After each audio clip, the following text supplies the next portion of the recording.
digne. Les cieux disent que tu es digne, digne, digne. La terre dit que tu es digne, digne, digne. Tu es digne.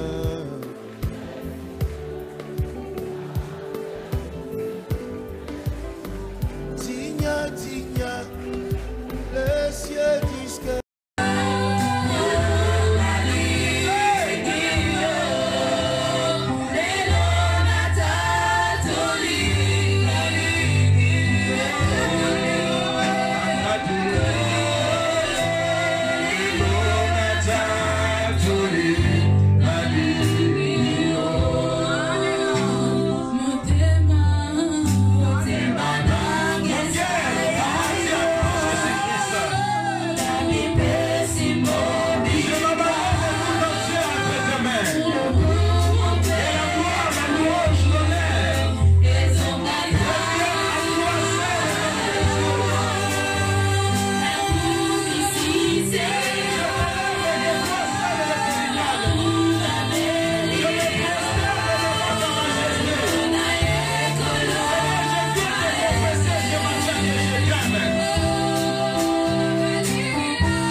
Parce que tu es là ce matin. Tu es celui qui convoque ton peuple, oh Dieu, dans ta présence. Ce matin, nous voulons te voir à l'œuvre au milieu de nous. Voilà pourquoi nous t'appelons ta présence et nous te disons, viens. Viens Saint-Esprit. Viens l'Esprit de Dieu. Prends le total contrôle de ces dieux. Viens nous préparer à la rencontre de l'époux. Viens glorifier le nom de Jésus enseigné, Saint-Esprit. Que ce lieu devienne un carrefour entre les cieux et la terre. Et ouvre les écrits des cieux, Seigneur, ce matin. Toi qui sondes les cœurs et les reins, tu connais la profondeur de chacun. Tu connais chacun de nous tel qu'il est venu ce matin, oh Dieu, dans ta présence. Voilà pourquoi nous saluons ta présence.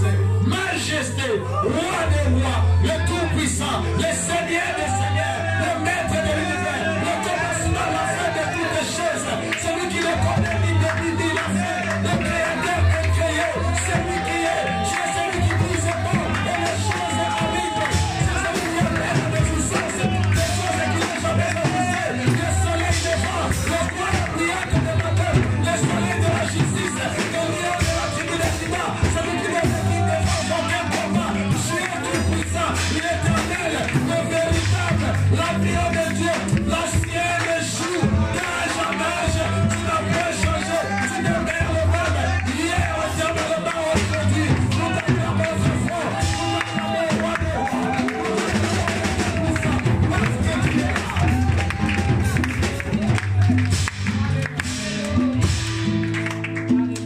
Que les saints disent Amen. Est-ce qu'on peut pousser?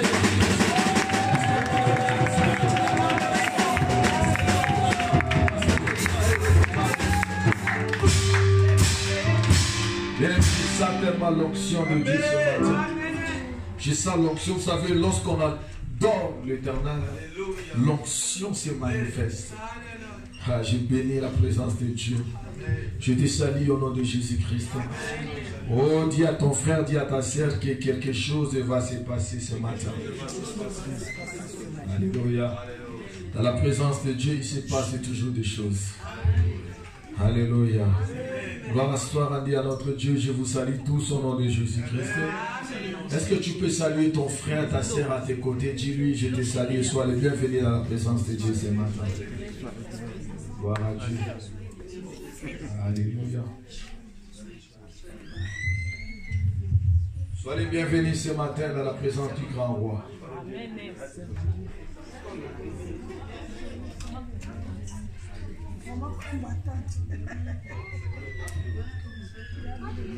Amen, amen. Gloire soit rendue à Dieu. Je vous vois tous beaux. Je vous vois tous belles. Et je vois les mamans très belles. À ce moment de la fête des femmes. Est-ce qu'on peut acclamer pour toutes les femmes dans l'église? Acclamez pour toutes les femmes. Oui, nous sommes bien au moins les femmes. Je salue tous les mamans, je salue toutes les femmes. Je vous souhaite bonne fête des femmes au nom de Jésus-Christ. Alléluia. C'est grâce à eux que nous sommes là. Que Dieu soit béni. Nous allons prendre nos Bibles et nous allons lire la parole de Dieu. Nous allons lire beaucoup parce que ça sera quand même un moment d'enseignement et de prédication en même temps. Alléluia. Nous allons lire dans le livre de Job. Job, le chapitre 1er.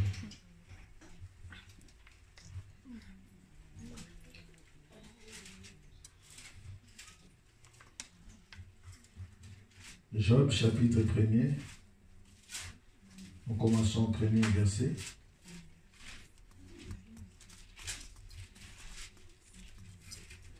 Vous y êtes?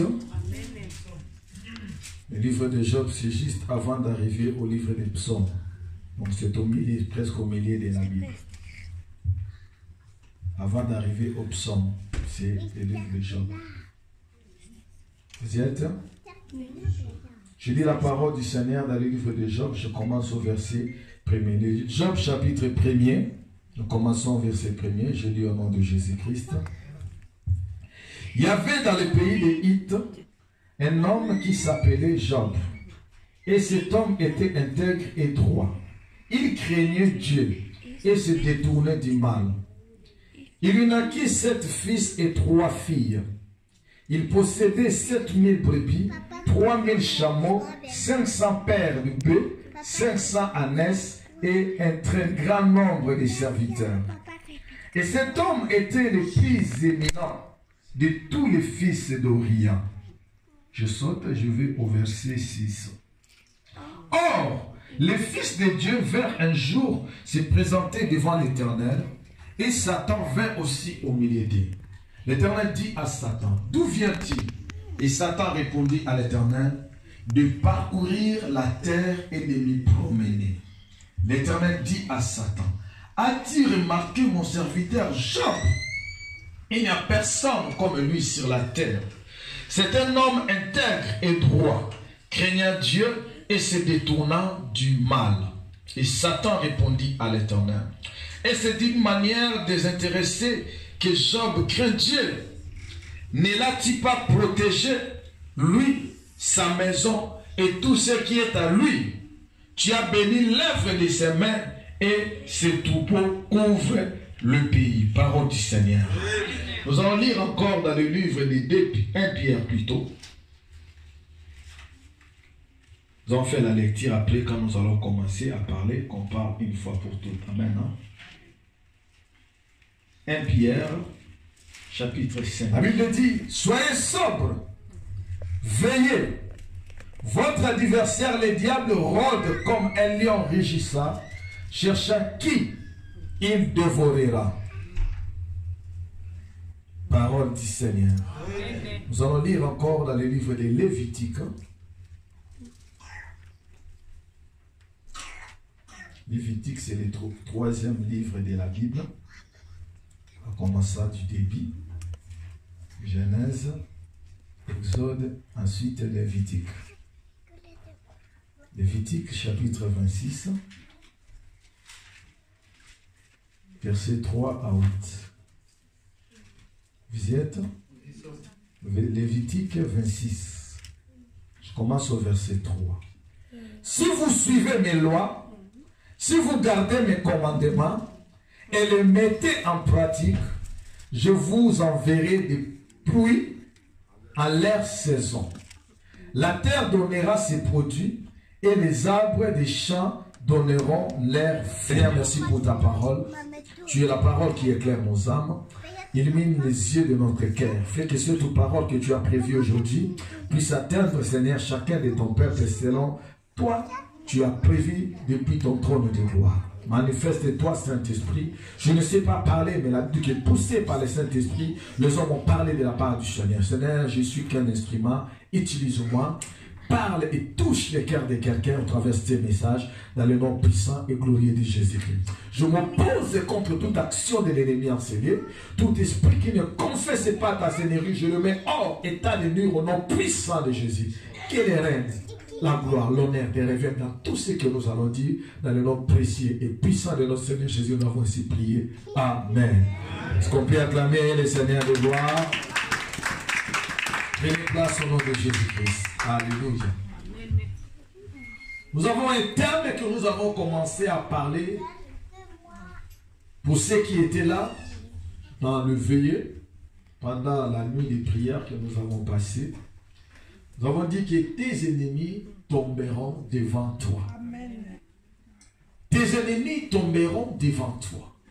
Et nous voyons ici dans le livre de Lévitique, notre Dieu est en train de nous montrer, est en train de nous dire que vous poursuivrez vos ennemis et ils tomberont devant vous par le pays. 5 d'entre vous poursuivront. Alléluia.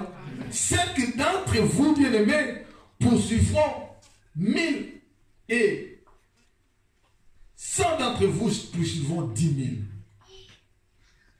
Mais le Seigneur commence d'abord auparavant par nous amener à comprendre quelque chose de plus précis. Il commence d'abord par ci, pour que toutes ces choses-là puissent se réaliser et se manifester dans ta vie. Il y a un si qui est avant ça. Avant cela, l'Éternel dit que si vous observez, alléluia, si vous suivez mes lois, si vous gardez mes commandements, alléluia, si vous observez mes lois, et si vous gardez mes commandements, et les mettez en pratique, c'est la première des choses, bien aimés. Tel que nous sommes réunis en Seigneur, nous devons comprendre que nous sommes d'abord enfants de Dieu. Notre but, bien aimé, ce n'est pas seulement d'amasser tous les trésors ou tous les biens de ce monde. Car ce monde passera avec tout ce qui contient, nous le laisserons. Aujourd'hui, nous nous focalisons plus à avoir beaucoup d'argent. Et lorsqu'on a de l'argent, on cherche encore à en avoir beaucoup plus. Les gens cherchent à acheter des maisons. Et lorsqu'il a acheté des maisons, il cherche encore à en acheter encore plus de maisons et en avoir seulement beaucoup. Les gens cherchent à obtenir des choses. Et lorsqu'ils obtiennent, ils en veulent encore obtenir un plus grand nombre. Alléluia. Cela n'est pas mauvais. Mais paix seulement ceux qui cherchent la présence de Dieu. Et lorsqu'ils l'ont obtenu, ils en cherchent encore d'aller en profondeur dans la présence de Dieu. C'est ça, bien aimé, que la Bible est en train de nous dire.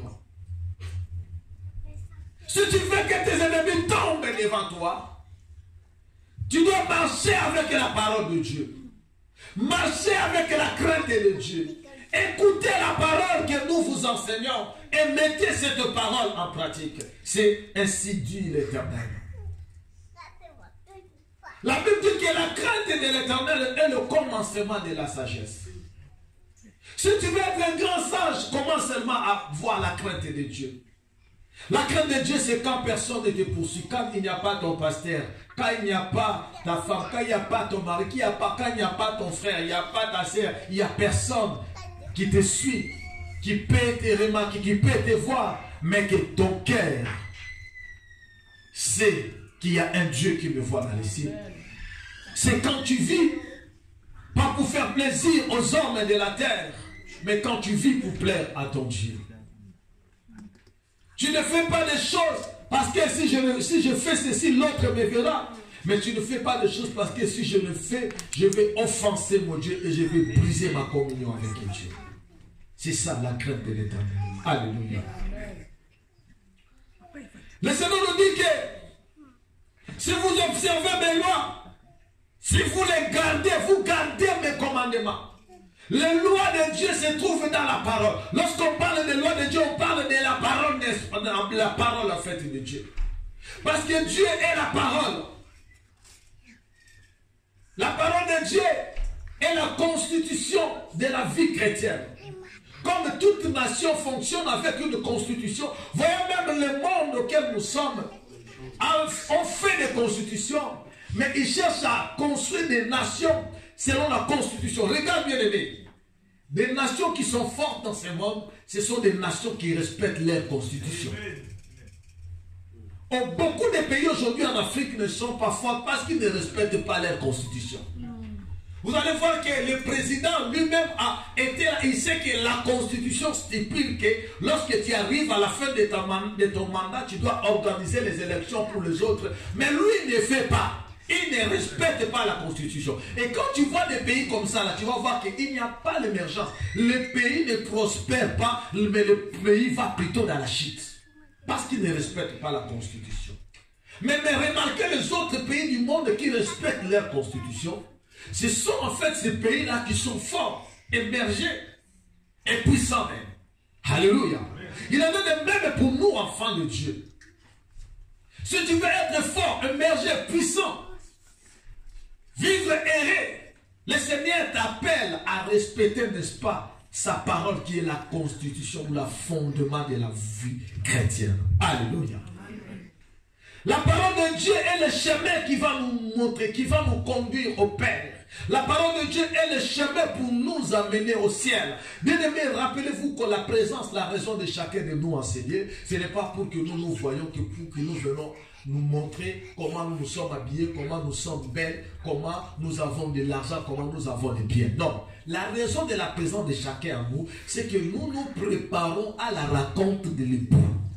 Le Seigneur nous a dit que je suis allé préparer la place pour vous. Je reviendrai pour vous prendre. Je vous amènerai pour que là où je suis, vous y soyez. Bien aimé, chacun de nous doit voir dans sa conscience, doit savoir dans sa conscience que Jésus a réservé une place pour moi. Comme l'ancien vient de nous dire tout à l'heure, il a réservé pour tout le monde. Les musulmans, les bouddhistes, les païens, les sorciers, les occultistes. Dieu a réservé la place pour tout le monde. Mais il attend maintenant à chacun de nous que chacun de nous puisse nous-mêmes activer. Que chacun de nous puisse venir à lui. Comme je vous dis toujours, Dieu n'est pas le Père de tout le monde. Mais Dieu est le Créateur de tout le monde. Alléluia. Mais il est le Père seulement de ceux qui ont le Fils aimé. Si tu n'as pas Jésus à toi, ne compte pas Dieu comme ton Père. Alléluia. Voilà pourquoi il laisse le temps aux musulmans, aux hindouistes, aux occultistes, aux bouddhistes, à tous ces gens-là qui ne croient pas à Jésus, de se repentir, de reconnaître la Seigneurie de Jésus pour qu'un jour tous soient sauvés. Voilà pourquoi la Bible dit que Dieu ne désire pas la mort d'un pécheur, mais il veut que tous soient sauvés et que tout le monde parvienne à la connaissance de la vérité. Alléluia. Ça, c'était juste une parenthèse. Mais aujourd'hui, je me laisse seulement nous amener à comprendre l'importance de Dieu en obéissant à la parole de Dieu. C'est ça qui va faire que tes ennemis tombent devant toi. Et quand je parle des ennemis, quelqu'un peut-être peut dire que non, moi je n'ai pas d'ennemis. Oui, toi tu peux ne pas peut-être avoir, toi peut-être tu n'as pas des ennemis. Ok, toi tu sais que moi je n'ai pas des ennemis. Mais il y a des gens peut-être qui sont tes ennemis sans que toi tu sois au courant. C'est qui un ennemi, bien-aimé? Un ennemi, c'est seulement celui qui veut du mal à quelqu'un. C'est celui-là qu'on appelle un ennemi. Quelqu'un qui te fait du mal, même quand toi tu n'es pas au courant, mais celui qui te fait du mal, c'est déjà ton ennemi. Mais nous avons un ennemi très redoutable qui est le diable. chaque jour, la nuit, le matin, la journée, il nous fait toujours du mal. C'est pour ça que le Seigneur est en train de nous avertir pour nous dire que soyez sobres.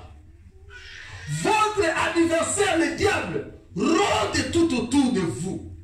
Nuit et jour, il cherche qui il va dévorer. Quand il rôde, bien aimé,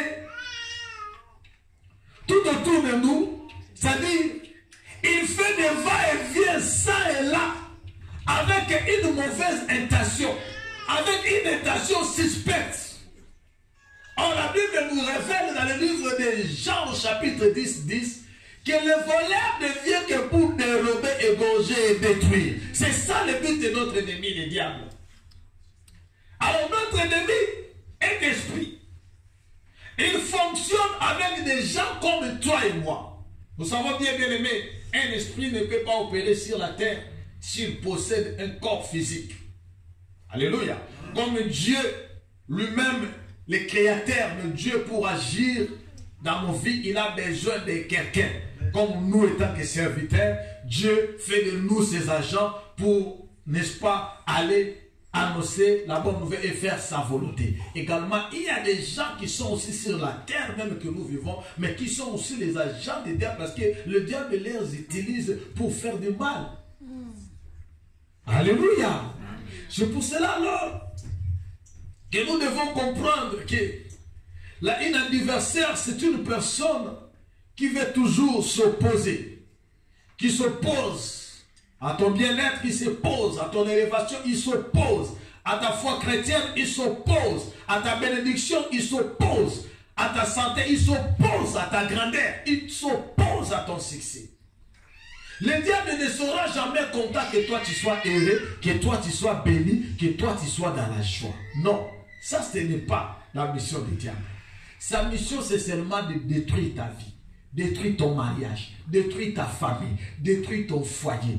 Tout détruire, égorger, jusqu'à t'amener à la mort. La mort spirituelle et en plus la mort physique. Pour que tu ne puisses pas hériter le royaume des cieux. Le diable est animé d'une grande colère parce qu'il sait qu'il a seulement perdu du temps. Il sait qu'il y a un sort qui lui a été réservé. Voilà pourquoi il ne veut pas aller seul. Il cherche à avoir beaucoup de monde et à avoir des voisins. Dans sa prison, là où il sera. Il cherche des voisins et des voisines. Alors ma prière est que tu ne sois pas le voisin du diable ou la voisine des cellules du diable. Alléluia.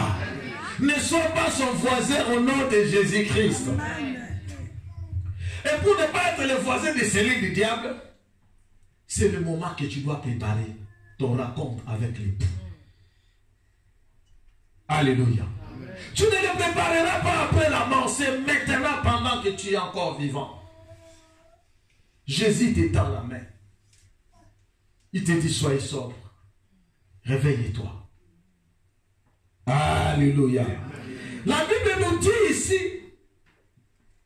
que notre adversaire rôde. Quand il rôde, c'est-à-dire il fait des mouvements, ça et là, il tourne tout autour. La Bible dit qu'il cherche qui il va dévorer. Alors, pour chercher qui il va dévorer, ben, il nous voit. Il voit tout le monde. Mais pourquoi la Bible va nous dire qu'il cherche qui il va dévorer? Parce que pour que le diable puisse t'atteindre, pour que tu sois l'obstacle du diable, il faut qu'il y ait une porte. En d'autres termes, la Bible est en train de nous dire, il rôde, il cherche une porte ouverte qui va lui permettre d'accéder à ta vie. C'est pour cela, ici, le Seigneur est en train de nous parler dans le livre de Job. Il a dit qu'il y avait un homme dans le pays de Heth qui s'appelait Job. C'était un homme pieux, un homme intègre qui craignait Dieu. Vous voyez déjà, cet homme-là avait déjà, n'est-ce pas, rempli les conditions que Dieu est en train de donner. C'est que si vous marchez, vous gardez mes commandements, si vous les pratiquez. Job, gardez le commandement de Dieu. Job, craignez Dieu. Job, mettez en pratique la parole de Dieu. Et quand Dieu s'est réuni avec ses enfants, il a dit que le diable Satan vient se présenter aussi au milieu d'eux. Et quand il s'est présenté, Dieu lui a posé des questions. D'où vient-il Satan? Et Satan répond que je viens de parcourir le monde. C'est-à-dire quoi? En d'autres termes, cela rejoint 1 Pierre 5. Je viens de rôder. Alléluia. Je viens de rôder autour du monde. Et là, Dieu va lui poser la question. Pourquoi Dieu lui pose la question? Parce que Dieu voit tout, Dieu sait tout, Dieu connaît tout. Dieu voyait que quand il rôdait, c'était autour de Job que Satan était en train de rôder. Et il sait que comme Job marche dans la crainte de Dieu, ses ennemis ne pouvaient que tomber devant lui. Et quand il rôdait autour de Job, il cherchait la porte pour entrer. Mais il n'a trouvé aucune porte. Il n'a trouvé aucune porte ouverte dans la vie de Job. C'est pour ça que Dieu a dit, as-tu remarqué mon serviteur Job? As-tu remarqué? Qu'est-ce que tu as constaté à quelque sorte, en d'autres termes? Qu'est-ce que tu as constaté quand tu es parti essayer de détruire la vie de Job? Qu'est-ce que tu as constaté? Tu as constaté que tu avais devant un homme qui craint Dieu intègre. Alléluia. Tu as constaté cela, n'est-ce pas? Et là, le diable va lui répondre, ah oui, je l'ai constaté. Pourquoi je l'ai constaté? C'est seulement parce que toi, tu le protèges. Tu l'as béni. Tu as donné toute plus de richesse. Il a plus de richesse que tout le monde à l'Orient. Et toi, tu protèges. Tu ne me laisses pas le toucher. Bien-aimé, vous comprenez une chose. Toutes les portes dans la vie de Job étaient fermées. Voilà pourquoi le diable ne pouvait pas avoir l'accès. Mais aujourd'hui, quand nous regardons l'église, nous étant qu'enfants de Dieu, combien de portes dans ta vie sont toujours ouvertes et tu laisses à l'ennemi le temps de venir jouer avec ta vie? Parce que la parole que nous écoutons, nous ne mettrons pas en pratique. Dans l'église aujourd'hui, il y a beaucoup d'auditeurs oubliés. Quand il est en train de m'écouter parler comme ça, là où il est en train de prendre des décisions. Ah non, moi il faut vraiment que je mette ma vie en ordre. Mais quand il sort seulement ici, il va croiser un autre milieu de fréquentation qu'il a l'habitude de fréquenter. Il oublie toute la parole qu'il a réussi à l'église. Voilà pourquoi vous voyez des chrétiens à double face. À l'église, il a un autre visage. Mais quand il se retrouve en dehors de l'église, c'est une autre personne. On dirait même pas un chrétien. Même là où il se trouve, les gens ne sont même pas au courant qu'il est chrétien par rapport à sa mode de vie. Or, la vie chrétienne, bien aimée, ce n'est pas seulement la Bible ou le nom des chrétiens. La vie chrétienne, c'est une mode de vie. Une mode de vie que l'on vit. Et cette mode de vie est semblable à la vie de Christ. Jésus a dit que tel que nous sommes, tel que lui il est, tel que nous sommes. Nous devons refléter la gloire de Dieu dans notre mode de vie. Dans notre façon de vivre en société. Nous devons manifester que nous sommes des porteurs, des porteuses de la présence de Dieu. On ne dit pas que nous sommes le temple du Saint-Esprit et que Dieu habite en nous. Alléluia. Et nous devons le refléter. Et là, Dieu va poser la question, mais as-tu remarqué? Le diable commence à déclarer, non, c'est parce que tu protèges. Alléluia. Pourquoi le diable était en train de rôder? Il rôdait autour de Job, mais le diable ne trouvait pas l'accès pour toucher la vie de Job. Comme il ne trouvait pas, pourquoi il ne trouvait pas? Simplement parce que Job marchait dans la crainte de Dieu. Et le diable, comme il était l'ennemi de Job, il ne pouvait que tomber devant Job.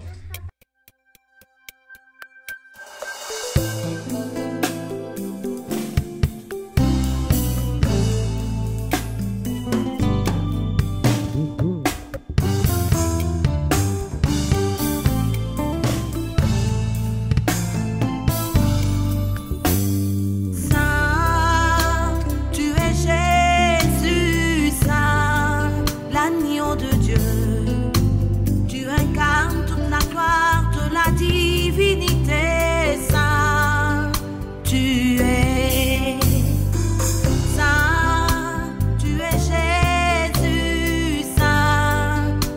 l'agneau de Dieu. Tu incarnes toute la gloire.